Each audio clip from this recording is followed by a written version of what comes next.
નમસ્કાર દર્શક મિત્રો, આપ સૌનું પુનઃ સ્વાગત છે ચિલ્ડ્રન્સ રિસર્ચ યુનિવર્સિટી. અમારી યુનિવર્સિટી દ્વારા હમણાં જ મેદાનમાં લઈ આવવા માટે, મોબાઈલથી મેદાન સુધી બાળકોને લઈ આવવા માટે અંડર 11 એથ્લેટિક મીટ એવું આયોજન કરીએ છીએ. ચેસ રમાડીએ છીએ જેથી કરીને બાળકોની બુદ્ધિ ક્ષમતાનો વધારો થાય, એટલે ચેસ કોમ્પિટિશનના આયોજન થાય છે.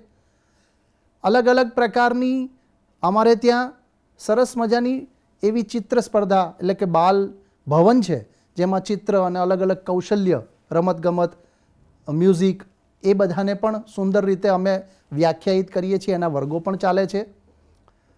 અને રિસર્ચ, બાળકલક્ષી સંશોધનો થાય તેની માટેનું વિશેષ પ્રયત્નો આ યુનિવર્સિટીમાં થતા રહે છે. અને ખાસ કરીને બાળકના સર્વાંગીણ વિકાસની અંદર કઈ રીતે પાયાની ભૂમિકા આપણે ભજવી શકીએ તેની સતત ચિંતા કરતી યુનિવર્સિટી એટલે ચિલ્ડ્રન્સ રિસર્ચ યુનિવર્સિટી. આપ સૌનું પુનઃ સ્વાગત છે. આવા જ સર્વાંગી વિકાસમાં મહત્ત્વનો પડાવ જે આજના સમયમાં અત્યારે આ ગાળો જે પરીક્ષાનો છે તે રહે છે. આપણે ગત એપિસોડમાં આપણા નિષ્ણાત તજ્ઞ શ્રી રમેશભાઈ તન્ના સાથે પરીક્ષા વિશે ચર્ચા કરી હતી. રમેશભાઈ, આપણે જ્યાંથી આપણે અલ્પવિરામ લીધો હતો ત્યાંથી આગળ વધીએ તો આપણે રમેશભાઈ માતા પિતાની વાત કરી હતી કે પરીક્ષા કોની, બાળકોની કે માતા પિતાની?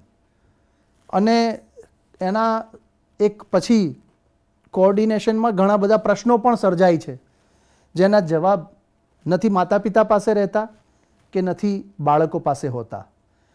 તો આની માટે માતા પિતાને કહેવાનો તમારી પાસે કોઈ સંદેશ હોય તો એ જણાવો. પહેલી વાત તો એ છે જયભાઈ કે ગયા વખતે આપણે એકાગ્રતાની વાત કરી હતી. જી, એકાગ્રતા વિદ્યાર્થીની બરાબર સચવાય અને કેળવાય એમાં એક મહત્ત્વનું પરિબળ છે માતા પિતા. બરાબર છે. તો હું એક કિસ્સા સાથે મારી વાત શરૂ કરું. અમદાવાદની વાત છે. એક નીતિન પારેખ કરીને યુવાન અમદાવાદની એક અત્યંત પ્રતિષ્ઠિત શાળામાં ભણે. ભણવામાં એવરેજ, પણ ગણિત તો એનું બહુ જ કાચું. તો ગણિતમાં હંમેશા કૃપાગુણથી જ પાસ થાય. હવે મધ્યમ વર્ગનો પરિવાર હતો. તો 10મું ધોરણ આવ્યું એટલે એના પિતાએ એકવાર એને બોલાવીને કહ્યું કે બેટા જો, તું ભણવામાં કંઈ એટલો બધો સારો નથી અને આપણે તો મધ્યમ વર્ગના માણસ છીએ, એટલે મેં તારા માટે એક ધંધો શોધી કાઢ્યો છે, એટલે એ ધંધો તારે કરવાનો છે. કે ધંધો એવો શોધ્યો છે કે એમાં મૂડીની બહુ જરૂર નથી, એમાં તેજી મંદી આવતી જ નથી, એટલે આપણને વાંધો નહીં આવે.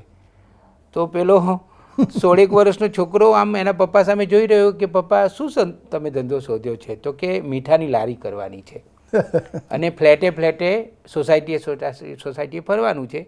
આપણે તો વેપારી છીએ, ધંધો કરવામાં શરમ છે નહીં. પણ આ છોકરાને લાગી આવ્યું. એને કદાચ એવો વિચાર આવ્યો હશે કે હું મીઠાની લારી લઈને જઉં અને મારા ક્લાસમાં જે છોકરી ભણતી હોય એની સોસાયટીમાં જઉં તો મારું કેવું લાગશે, એવું પણ કદાચ એણે વિચાર તો કર્યો હશે. પણ એક ધક્કો લાગ્યો. ઘણીવાર જીવનમાં છે ને ધક્કાઓ બહુ સફળ પુરવાર થતા હોય છે, બહુ મોટા પુરવાર થતા હોય છે, વરદાનરૂપ થતા હોય છે.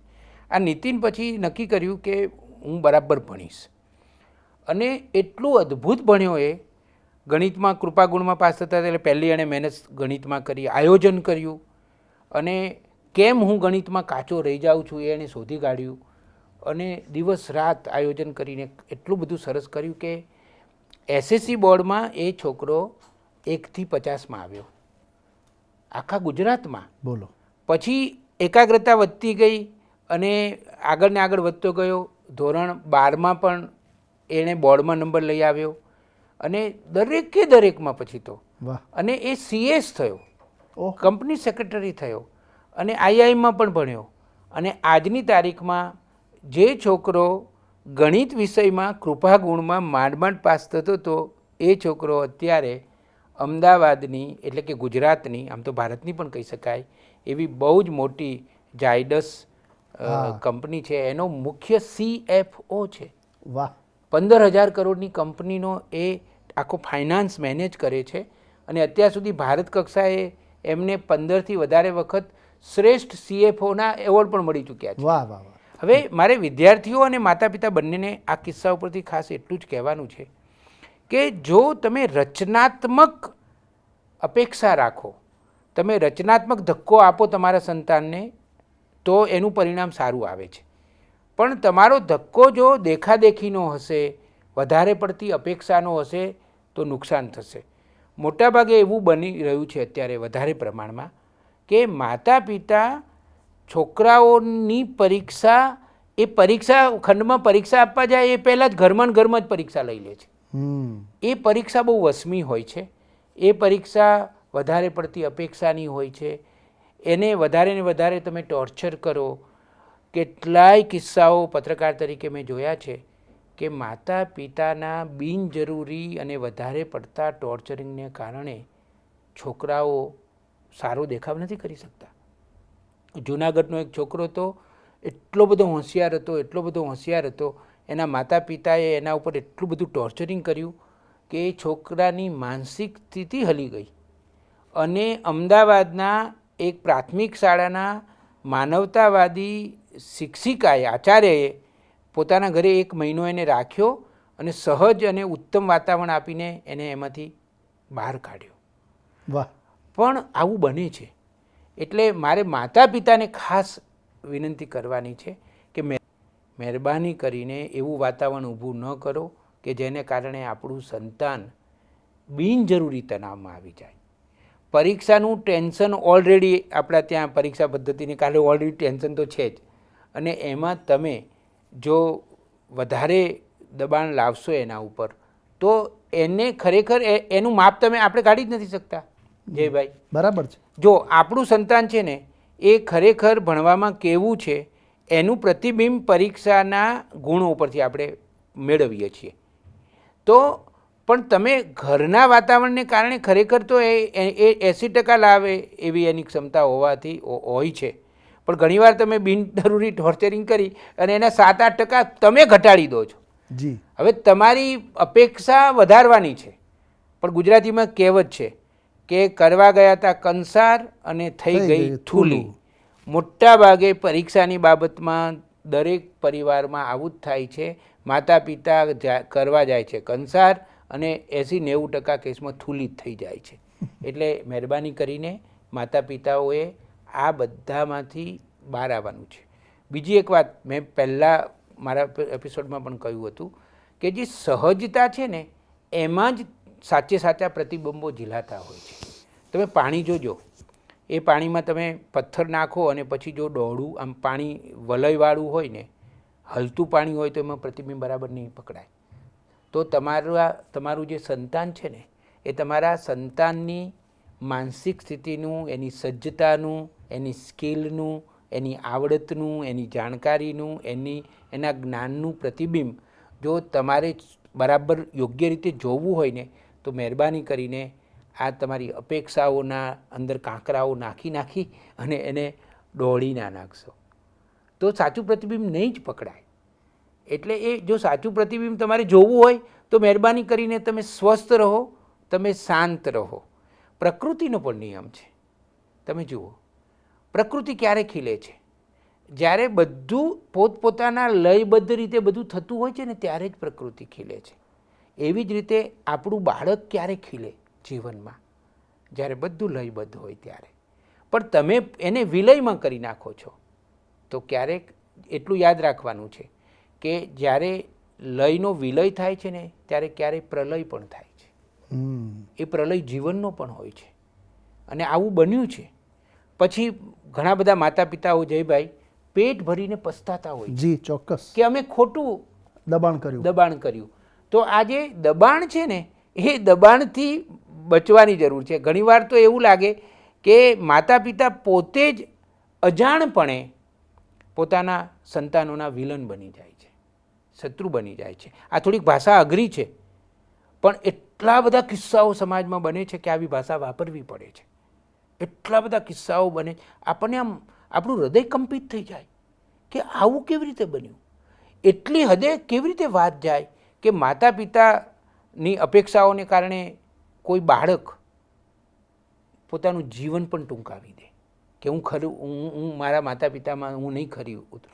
એટલે મહેરબાની કરીને મને તો એક મનોચિકિત્સકનું વાક્ય બહુ ગમે છે. જી જી, અદ્ભુત વાક્ય છે. આ વાક્ય કદી ભૂલવા જેવું નથી. ના, એ વાક્ય એવું છે કે જીવન એ પરીક્ષા છે, પરીક્ષા એ જીવન નથી. અરે વાહ, ક્યાં બાત હે. જયભાઈ કેટલું અદ્ભુત વાક્ય છે. અદ્ભુત છે. અને આ બધા જે પ્રોબ્લેમો અત્યારે થઈ રહ્યા છે ને, અપેક્ષાઓના અને દબાણના ને, એ એટલા માટે છે કે આપણે એવું વાતાવરણ ઊભું કરીને બેસી ગયા છીએ કે જાણે કે આ પરીક્ષા છે એ જ જીવન છે. અલ્યા ભાઈ, એવું નથી.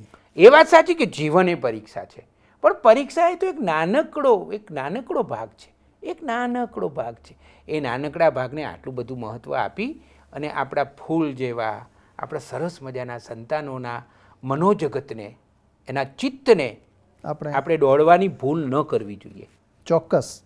અત્યારે રમેશભાઈ મને ઓલું 3 ઇડિયટ્સમાં જે રેન્ચો એટલે કે આમિર ખાન વાત કરે છે એ યાદ આવે કે એ કહે છે પેલા બમન ઈરાનીને કે દિલ को नापने के लिए तो बहुत मशीन बना लिए लेकिन इसका तनाव नापने के लिए मशीन नहीं बनाया. હમણાં તમે જે વાત કરી એ પ્રમાણે મગજના દબાણ છે એને માપવા માટે આપણી પાસે મશીન નથી, પણ મગજના કેવા દબાણ એ કુમળા માનસ ઉપર થતા હોય અને જો એના એક જનેતા તરીકે કે એના આપણે માવતર તરીકે એ આપણું પરમ કર્તવ્ય છે કે જાણીએ. જયભાઈ, હું તમને કેટલાક પોઝિટિવ કિસ્સાઓ કહું. એક દીકરી હતી, એ દીકરી કોલેજમાં હતી અને પછી એને પરીક્ષા વખતે કંઈક શારીરિક પ્રશ્ન થયો, તો એની માતાએ એને બળ આપ્યું અને આખા 2-4 મહિનાનો સમય હતો ને, તો એ 2-4 મહિનાના સમયમાં બધું જ સરસ જોડે રહીને કરાવડાવ્યું. વાહ. મને યાદ છે કે એ બેન મને એવું કહેતા હતા કે રમેશભાઈ, મારી માં ચોકડીમાં કપડાં ધોતી હોય અને કપડાં ધોતી મારી જોડે બધું પાકું કરાવતી હોય. હું રસોડામાં ખુરશી લઈને બેઠી આવું અને એ ચોકડી કપડાં ધોતી જાય અને મને સમજાવતી જાય. પછી એક સરસ વાક્ય એમણે કહેલું કે ખરેખર સાચું કહું ને તો હું અને મારી માતા બંને એક સાથે ગ્રેજ્યુએટ થયા હતા. વાહ વાહ વાહ, એવું ગણવું જોઈએ. અને મેં આવા ઘણા કિસ્સાઓ જોયા છે. એક છોકરો, એ છોકરાને એની મમ્મીએ એટલી બધી મદદ કરી અને એ છોકરાનો કોઈક ને કોઈક કારણથી આત્મવિશ્વાસ થોડો હલી ગયો હતો. એમાં થયું હતું એવું કે એ છોકરો કુસંગે ચડી ગયો હતો અને સોશિયલ મીડિયાનો ઉપયોગ બિનજરૂરી કરતો થઈ ગયો હતો. પણ પછી એને ખબર પડી ગઈ અને ખબર પડી ગઈ એટલે એની મમ્મીએ એને સાચવી લીધો અને એની મમ્મીએ ઘરમાં એટલું અદ્ભુત વાતાવરણ ઊભું કર્યું. અને એ ટેન્શનમાં આવે ને તો ઉપરથી એની મમ્મી પોઝિટિવલી શું કહે કે ના બેટા, હો મને ખબર છે તને આવડે છે, તને આ વસ્તુ આવડે છે, તું બરાબર યાદ કર. એટલે ખરેખર તો માતા પિતાએ પૂરક બનવાનું હોય. ચોક્કસ. અને આવા કિસ્સાઓ પણ મેં તો પત્રકાર તરીકે અનેક જોયા છે ને લખ્યા પણ છે.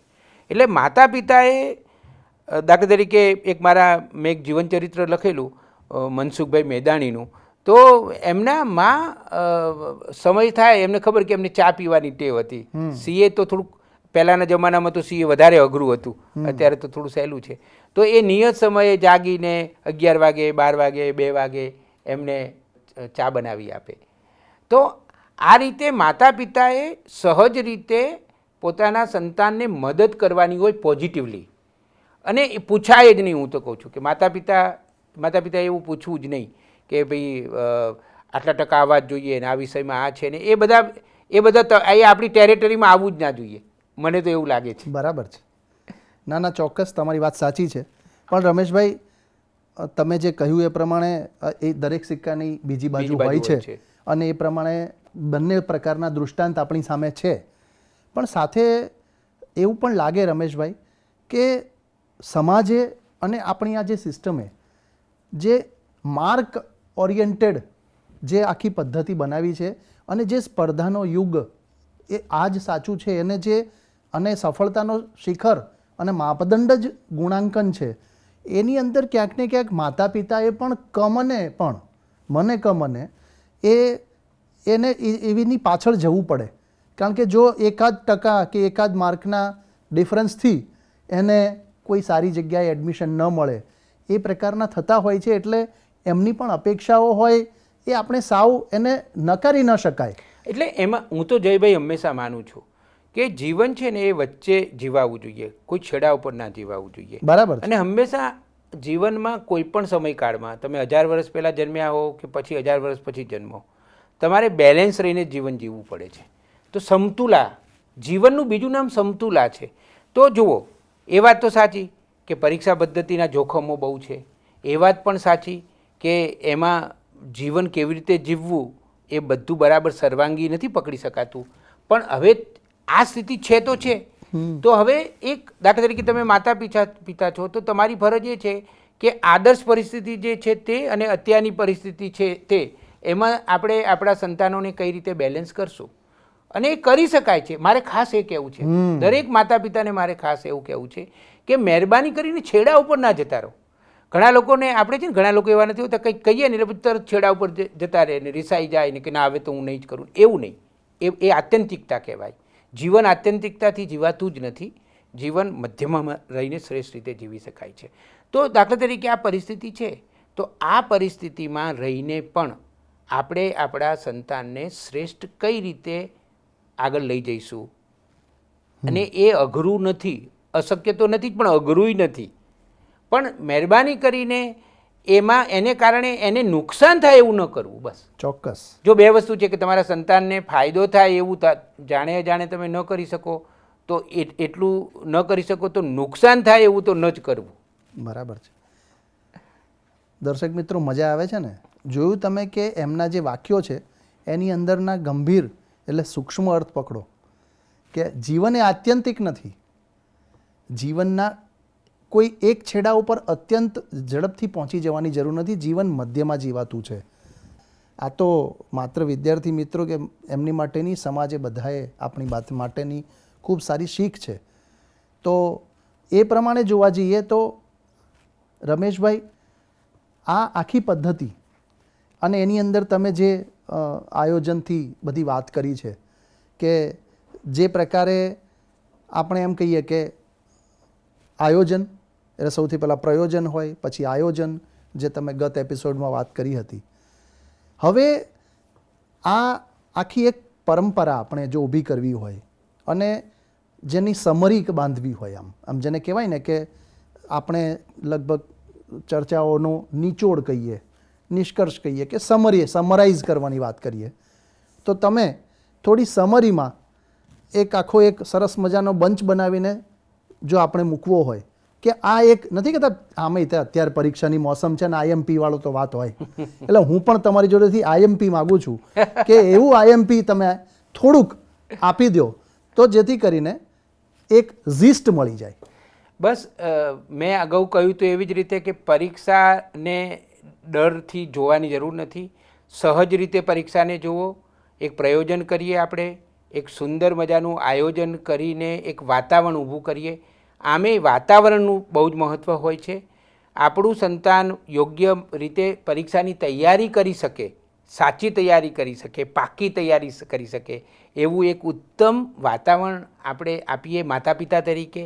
એના ઉપર બિનજરૂરી કોઈ પણ પ્રકારનું દબાણ ન લાવીએ, દેખાદેખીમાં ન આવીએ, અને એટલું યાદ રાખીએ કે શું પૂછાવાનું છે ને કઈ વસ્તુઓ બહાર આવી ગઈ છે ને આ આઈએમપી છે ને આ મોસ્ટ આઈએમપી છે ને એ બધામાંથી બહાર આવી જઈએ, અને બધું જ જે છે અભ્યાસક્રમ, એ અભ્યાસક્રમને બરાબર સમજીને તૈયાર કરીએ અને યોગ્ય વાતાવરણમાં આપણું સંતાન પરીક્ષા આપવા જાય. અને એ પરીક્ષા આપે ત્યારે એ પરીક્ષા આપવાની પ્રક્રિયા વખતે પણ એ 7 દિવસ પરીક્ષા ચાલવાની હોય કે 10 દિવસ ચાલવાની હોય કે 15 દિવસ ચાલવાની હોય, ત્યારે એનું મનોજગત યોગ્ય રીતે જ સચવાયેલું રહે એવું ઘરમાં આપણે વાતાવરણ રાખીએ. એ આપણી ફરજમાં આવે છે કે એ પરીક્ષા ચાલી રહી છે તો વાતાવરણ આપણે યોગ્ય રીતે રાખીએ.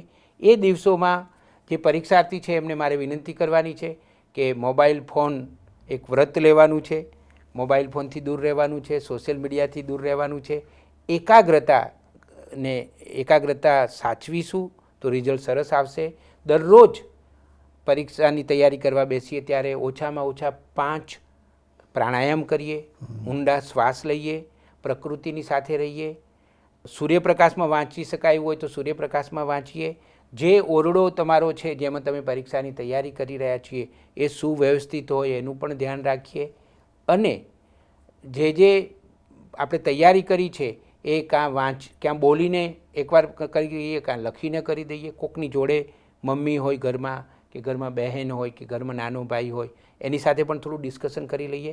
કારણ કે મનોવિજ્ઞાન એવું કહે છે કે જ્યારે આવી રીતે વ્યક્ત થતું હોય છે ત્યારે વધારે પાકું થઈ જતું હોય છે. ચોક્કસ. આ એક નાની નાની બાબતો છે, પણ આ બધી નાની નાની બાબતોને કારણે આપણે રિલેક્સ રહીએ છીએ. અને છેલ્લે જયભાઈ હું એટલું જ કહીશ જી કે સંપૂર્ણ રિલેક્સ રહીને જ પરીક્ષા આપવાની છે. કોઈ પણ પ્રકારનો તણાવ નથી, કોઈ પણ પ્રકારના મેડલો મોટા મોટા લઈ લેવાની કોઈ પણ પ્રકારની એવી અપેક્ષા નથી. હું સરસ્વતીનો સાધક છું. મેં આખા વર્ષ દરમિયાન જે વિદ્યા ગ્રહણ કરી છે એ ગ્રહણ કરેલી વિદ્યાને મારે 3 કલાકમાં સરસ રીતે મારે વ્યક્ત કરી દેવાની છે. આવી એક શુભ ભાવના સાથે પોઝિટિવ રહીએ, મંગલમય ભાવના રાખીએ. કોઈ પણ પ્રકારના નેગેટિવ ભાવથી આપણે જો પરીક્ષા આપવા બેસીશું તો બરાબર પરીક્ષા નહીં આપી શકાય. શ્રદ્ધા રાખીએ અને સરસ રીતે પરીક્ષા આપીએ. હું ખાતરી સાથે કહું છું કે તમે સારામાં સારી રીતે તમારી જાતને વ્યક્ત કરી જ શકશો અને તમને જ્યારે તમારા હાથમાં માર્કશીટ આવશે ત્યારે તમને તમારા પોતાના માટે ગૌરવ થશે. વાહ, પોતાની ઉપર ગૌરવ થાય એની માટે પરીક્ષા આપવાની છે. વાહ, ખૂબ સુંદર વાત. તો રમેશભાઈ, તમે જે રીતે આપણે પરીક્ષાને ઉત્સવ બનાવવાની વાત છે, તમે તો જુઓ કે આપણા પ્રધાનમંત્રી શ્રી હવે એ સ્વયં પરીક્ષા પે ચર્ચા અને પરીક્ષા ઉપર કેટલું સરસ પુસ્તક લખ્યું છે. અને જો એની અંદર એ આટલી ગંભીરતાપૂર્વક વિદ્યાર્થીઓ સાથે સંવાદ કરે છે અને જે આમ એક પ્રકારનો આટલો વ્યસ્ત વ્યક્તિ જો આની પાછળ આ વિષયને માટે આટલી સમય ફાળવીને આપણને જો વાત કરી રહ્યા છે તો એ દર્શાવી રહ્યું છે કે આ વિષયને પરીક્ષાની આખી માળખાકીય પદ્ધતિને અને પરીક્ષાની તૈયારીને આપણે ખૂબ સુચારુ રૂપે સરસ રીતે અને રમેશભાઈએ કહ્યું એ પ્રમાણે સરળ ફૂલ જેવા હલકા બનીને સરળતા જેટલી છે. આમ તો સરળ બનવું અઘરું છે, પણ એ અઘરું કામ કરવાનું છે આપણે.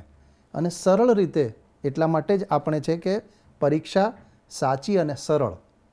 તો સરળ રીતે પરીક્ષા આપવાના જે આપણને સરસ ટિપ્સ આપવામાં આવી છે, તો જ્યારે માનનીય પ્રધાનમંત્રી શ્રી નરેન્દ્રભાઈ મોદીથી માંડીને આપણને આ રમેશભાઈ દ્વારા જે સરસ માહિતી અને પરીક્ષાનો સરસ જે ટિપ્સનો પુલિંદો મળ્યો છે, તો મને આશા છે કે સૌ દર્શક મિત્રોને આ એક પ્રકારનું જેને કહેવાય ને કે ઝીસ્ટ અને અમે પ્રયત્ન કર્યો છે કે આ 2 એપિસોડમાં તમને અને માતા પિતાને અને બાળકોને વિદ્યાર્થીઓને પરીક્ષાના હાવથી દૂર રહેવાની અને પરીક્ષાને સરળ બનાવવાની ખૂબ સુંદર વાત રમેશભાઈએ આપણા ચિલ્ડ્રન્સ રિસર્ચ યુનિવર્સિટીના માધ્યમ દ્વારા કરી. એની માટે અમે રમેશભાઈ પુનઃ આપના આભારી છીએ. હું પણ આપનો આભારી છું. અને જે લોકો હવે આ પરીક્ષાની ઋતુ આવી રહી છે એમાં પરીક્ષા આપવાના છે એ તમામ વિદ્યાર્થીઓને, પરીક્ષાર્થીઓને અને એમના માતા પિતાઓને પણ આગોતરી શુભકામનાઓ આપું છું. અને આ 2 એપિસોડમાં જે ચર્ચા થઈ છે એને ધ્યાનમાં રાખીને તમે પરીક્ષા આપીને સફળતા મેળવશો એવી આશા પણ રાખું છું. સૌને નમસ્કાર.